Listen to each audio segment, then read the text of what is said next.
নমস্কাৰ মহাশয়া। নমস্কাৰ। মহাশয়া কি নাম আপোনাৰ? মাজনী দাসী। মহাশয়া আপুনি ক'ৰ পৰা আহিছে? বৰপেটা ডিষ্ট্ৰিক্ট অসমৰ কেৰকেৰীয়া চেউনিৰ পৰা। আপুনি সন্ত ৰামপাল গুৰু মহাৰাজৰ পৰা নাম দীক্ষা কেতিয়া লৈছিল? 31 অক্টোবৰ। সন্ত ৰামপাল গুৰু মহাৰাজৰ পৰা নাম দীক্ষা লোৱাৰ আগতে আপুনি কেনেধৰণৰ ভক্তি সাধনা কৰিছিল? মই হিন্দু সমাজত প্ৰচলিত 33 কোটি দেৱতাৰে সাধনা কৰিছিলোঁ। আৰু সেই সাধনাবোৰ আপুনি কেনেধৰণে কৰিছিলে সেই বিষয়ে অলপ জনাওক। সাধনা মই ব্ৰতৰ পৰা আৰম্ভ কৰি শিৱৰ ব্ৰত, দুৰ্গা মাতাৰ ব্ৰত, একাদশী ব্ৰত, ব্ৰতৰ পৰা সকলো ব্ৰত কৰিছিলোঁ। আৰু এই লাষ্টত শ্ৰীকৃষ্ণৰ পূজাত সাধনা কৰি আছিলোঁ। তাৰপিছত মই গ্ৰন্থবিলাক পঢ়িছিলোঁ, ধৰ্মগ্ৰন্থবিলাক এই বিষ্ণু পুৰাণ, মাৰ্কণ্ড পুৰাণ, বামুণ পুৰাণ, ৰামায়ণ, মহাভাৰত চবেই মই অধ্যয়ন কৰিছিলোঁ। আপুনি পৰম্পৰাগত যি সাধনা কৰি আছিল সেই সাধনাৰ দ্বাৰা আপোনাৰ কিবা লাভ হৈছিলনে? লাভটো অনুভৱ কৰা লাভ একোৱে হোৱা নাছিল, বহুত ক্ষতি হৈছিল। তথাপিতো মই ভক্তি সাধনাটো কৰিয়ে আছিলোঁ। লাষ্টত বিষ্ণু পুৰাণ কণ্টিনিউ পঢ়ি থকা আছিলোঁ। পঢ়োঁতে গুৰুৰ বিষয়ে পাইছিলোঁ, কিন্তু ক'ত কেনেকৈ গুৰু ল'ম সেইটো ভাবি পোৱা নাছিলোঁ। সেইবিলাক পঢ়ি থাকোঁতে মই ভক্তিৰ পৰা ভগৱানৰ এখন সন্ত ৰামপালজী মহাৰাজে লিখা অনমল গ্ৰন্থ পাইছিলোঁ। তাত কিন্তু মই বিষ্ণু পুৰাণৰ লগত মিলাই চাইছিলোঁ। তেতিয়া সেই ভক্তি সাধনাটো বেলেগ আছিল। তেতিয়াৰ পৰা মই বিষ্ণুৰ সাধনা নকৰা হ'লোঁ।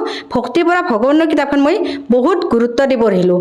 পঢ়োঁতে তাৰে ভক্তিটো সম্পূৰ্ণ বেলেগ। ব্ৰহ্মা বিষ্ণু মহেশ্বৰৰ মাতা পিতা আছে, জন্ম মৃত্যু হয়, এইবিলাক পাইছিলোঁ। তেতিয়া মই কাক কেনেকৈ কি কৰিম এনেকৈ ভাবতে থাকোঁতে লাষ্টত পঢ়ি থাকোঁতে মই কণ্টেক্ট নাম্বাৰ পাইছিলোঁ। তাতে কণ্টেক্ট নাম্বাৰত কণ্টেক্ট কৰিছিলোঁ। কণ্টেক্ট কৰাৰ পিছত আপুনি কেনেকৈ তেখেতৰ পৰা নাম দীক্ষা ল'লে? কণ্টেক্ট কৰোঁতে মই পাইছিলোঁ। পাওঁতে যে মই গুৱাহাটী আহিলোঁ। গুৱাহাটীৰ ওচৰত আমাৰ সোণাপুৰত নামদান কেন্দ্ৰ আছে, সেইটো যোগাযোগ কৰিলোঁ। তেনেকৈ সেইমতে মই আহিছিলোঁ। বৰ্তমান আপুনি যি সাধনা কৰি আছে ইয়াৰ দ্বাৰা কি লাভ হৈছে? সন্ত ৰামপালজী মহাৰাজৰ ওচৰত অহাৰ দিনাখনৰ পৰাই মই লাভ পাইছিলোঁ। আৰু কি লাভ পাইছে সেই বিষয়ে অলপ জনাওকচোন। আগতে মোৰ হাই প্ৰেছাৰ আছিল, চুগাৰ আছিল, তাৰপিছত ভৰিৰ বিষ আছিল, মোৰ হাৰ্টৰো অকণমান আছিল প্ৰব্লেম। তাৰোপৰি টোপনি নহা আছিল। মোৰ দিনে ৰাতিয়ে মোৰ টোপনি নাহে। মই বহুত দেখুৱাইছিলোঁ, নিচাৰ টেবলেট মোক খাব দিছিল, তথাপিতো মোৰ টোপনি নাহে। তেতিয়া ডক্টৰে আচলতে কি নিচাৰ টেবলেট খায়ো টোপনি নাহে, পূৰা ৰাতি মোৰ টোপনি নাহে। তাৰপিছত মই দীক্ষা লোৱাৰ দিনাখনৰ পৰা মোৰ লাহে আঁঠুৰ বিষটো নোহোৱা হৈছে। তাৰপিছত মই অনুভৱ কৰা নাছিলোঁ। তাৰপিছত মোৰ এই টোপনিটো আৰম্ভ হৈ গৈছে। তাৰপিছত মই যেতিয়া লাহে মই ভক্তি সাধনাত নাহিলোঁ, সৎসংগ শুনা কৰিলোঁ। সৎসংগ মই দিনত 3 বাৰকৈ সদায় শুনোতে মোৰ জ্ঞানটো হৈ গ'ল। তেতিয়া মই অনুভৱ কৰিছিলোঁ, এই ভক্তি সাধনা কৰিলে লাভ হয় এনেকুৱা। তেতিয়া মই কণ্টিনিউ সৎসংগটো শুনি আছিলোঁ আৰু ভক্তিটো মই বহুত গুৰুত্ব দিছিলোঁ। তেতিয়াৰ পৰা মোৰ সকলো লাভ হোৱাৰ আৰম্ভ হৈ গৈছিল। সন্ত ৰামপাল গুৰু মহাৰাজে এনেকুৱা কি ভক্তি বিধি প্ৰদান কৰে যাৰ দ্বাৰা আপুনি উপকৃত হৈছে? সন্ত ৰামপালজী মহাৰাজে শাস্ত্ৰ আমাৰ প্ৰমাণিত জ্ঞানটো বুজায়। আমাৰ প্ৰতিখন শাস্ত্ৰ, প্ৰতিটো জাতিৰ গীতা, বেদ, বাইবেল, পুৰাণ সকলোৰে যিটো আছে প্ৰমাণিত জ্ঞানটো আমাক ল'ব দিয়ে। আমি দেখি শুনি চাই জ্ঞানটো ল'ব লাগে। লৈ মাত্ৰ আমি ভক্তি সাধনা কৰাৰ কাৰণে আমাৰ লাভটো হয়। মহাশয়া, আমাৰ ভাৰতবৰ্ষত লাখৰ তুলনাত আধ্যাত্মিক গুৰু আছে। তেনে ক্ষেত্ৰত আপুনি ক'লে যে সন্ত ৰামপাল গুৰু মহাৰাজে কেৱল শাস্ত্ৰ অনুকূল ভক্তি বিধি প্ৰদান কৰি আছে, এইটো কেনেকৈ প্ৰমাণ কৰি দেখুৱাব? মোৰতো সন্ত ৰামপালজী মহাৰাজৰ ওচৰত অহাৰ আগতে আৰু মই এজন গুৰু খুজিছিলোঁ। আৰু বেলেগ গুৰুৰ মই জ্ঞানটো মই শুনিছিলোঁ আৰু শাস্ত্ৰবিলাকতো পঢ়িছিলোঁ। তেতিয়া তেওঁলোকে শাস্ত্ৰত যিটো আছে সেইটো আমাক গুৰু ৰহস্যটো কোনোদিনো কোৱা নাছিল। সন্ত ৰামপালজী মহাৰাজে শাস্ত্ৰত যিটো আমাক কৈছে গুৰু ৰহস্যটো, সেইটো আমাক কোনো গুৰুৱে আজিলৈ এতিয়ালৈ কোৱা নাই। মহাশয়া, আমি জানিব পাৰিছোঁ যে সন্ত ৰামপাল গুৰু মহাৰাজে প্ৰদান কৰা ভক্তি বিধিৰ দ্বাৰা নিচা সেৱন কৰাৰ দৰে বদ অভ্যাসো ত্যাগ কৰিব পাৰি। এই কথাষাৰ কিমান দূৰ সত্য? এজন সাধাৰণ সন্তৰ পৰা নাম দীক্ষা লৈ নিচা ত্যাগ কৰাটো কেনেকৈ সম্ভৱ? মই ওপৰে লোৱা দিনাখনৰ পৰা আমাৰতো তিৰোতা মানুহৰ বাৰু মদ খোৱা কিবা খোৱা এইবিলাক অভ্যাস নাই। আমাৰতো হিন্দু সমাজৰ মদটো বহুত ডাঙৰ বস্তু।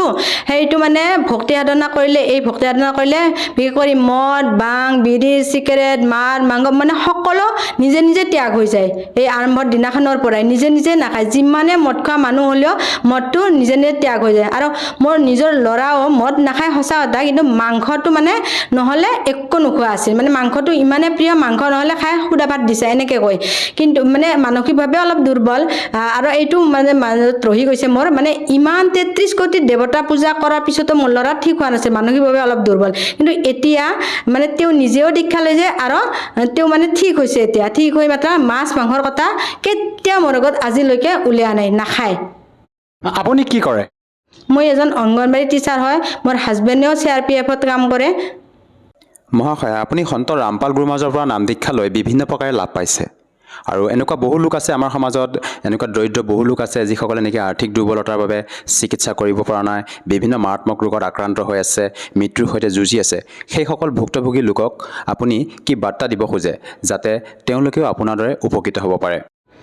তেওঁলোকে মানে এই ভক্তি কৰিলে সন্ত ৰামপালজী মহাৰাজে লিখা ধৰ্মগ্ৰন্থকেইখন আৰু আমাৰ মানে যিকেইখন ধৰ্মগ্ৰন্থ আছে সেইবিলাক মিলন কৰি চাওক সেই জ্ঞানটো লওক জ্ঞানটো লৈ মানে সৎসংগ বিশেষ কৰি শুনক শুনাৰ পিছত সেই জ্ঞানটো লৈ ভক্তি কৰিলে আমাৰ নিচিনা মই যেনেকৈ 33 কোটি দেৱতা সাধনা কৰিও মোৰ কোনো ধৰণৰ লাভ হোৱা নাছিল দিনক দিনে মোৰ বিশৃংখল মানে দেহাৰ মানে সেই বেমাৰত পৰিছিলোঁ সকল ফালৰ পৰা আৰ্থিক মানে সব ফালৰ পৰা মই সমস্যাত ভুগি আছিলোঁ সেই সমস্যা মোৰ এতিয়া মানে এই নাম লোৱাৰ পৰাই মোৰ দিনক দিনে মানে লাভ হৈ আহি আছে গতিকে যদি এই ভক্তি কৰে মানে এই সাধনাটো লয় তেতিয়া সকলোৰে নিশ্চয় লাভৱান হ'ব আৰু লাভৰ লগতে আমাৰ আচলতে কি মুক্তি হ'ব আমি সতলোক প্ৰাপ্ত হ'ম সতলোক কি হয় সতলোক হ'ল অমৰ স্থান সতলোক এনেকুৱা এখন মানে ঠাই আমাৰ মানে য'ত গ'লে আমি পুনৰ এই পৃথিৱীলৈ ঘূৰি আহিব নালাগে জনৰ মৰণৰ পৰা আমি ৰক্ষা পাব পাৰোঁ মুক্তি পাওঁ আমি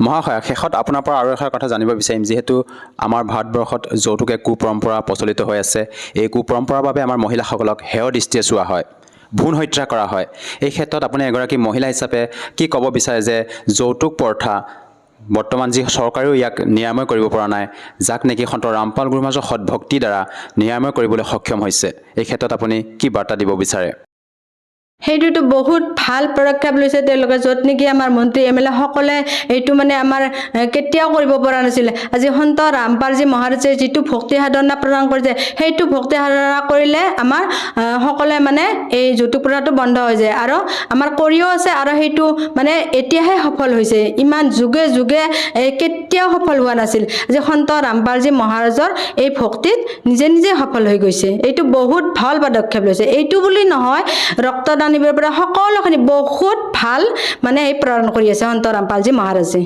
মহাশয় আপুনি সন্ত ৰামপাল গুৰুমাজৰ পৰা নাম দীক্ষা লৈ বিভিন্ন প্ৰকাৰে লাভ পালে যদিহে অসমৰ কোনো লোকে সন্ত ৰামপাল গুৰুমাজৰ পৰা নাম দীক্ষা ল'ব খোজে সহজভাৱে কেনেকৈ ল'ব পাৰিব সন্ত ৰামপালজী মহাৰাজৰ ওচৰত এতিয়া কোনো ধৰণৰ সমস্যা নহয় আমাৰ TV চেনেলৰ প্ৰত্যেকটা চেনেলতে এপছতে মানে ফেচবুক টুইটাৰ মানে প্ৰত্যেকটা ইউটিউব প্ৰত্যেকটা চেনেলতে আমাৰ সৎসং আহে সৎসংগৰ তলত মানে হালধীয়া পটিৰ এটা ফোন নম্বৰ থাকে সেই ফোন নম্বৰক কণ্টেক্ট কৰি ওচৰতে নজিকতে মানে আমাৰ নামদান কেন্দ্ৰ থাকে প্ৰত্যেক জিলাৰ তাত মানে কণ্টেক্ট কৰিলে ধুনীয়াকৈ মানে যোগাযোগ কৰিব পাৰি আৰু নামদাম লৈ এই ভক্তি সাধনা আৰম্ভ কৰিব পাৰি আৰু তেতিয়া মোৰ নিচিনা মই যেনেকৈ 33 কোটি দেৱতা সাধনা কৰি অকল লাভ পোৱা নাছিল এতিয়া পাইছোঁ সেনেকৈ সকলোৱে এই মানে লাভ পাব পাৰে ধন্যবাদ ধন্যবাদ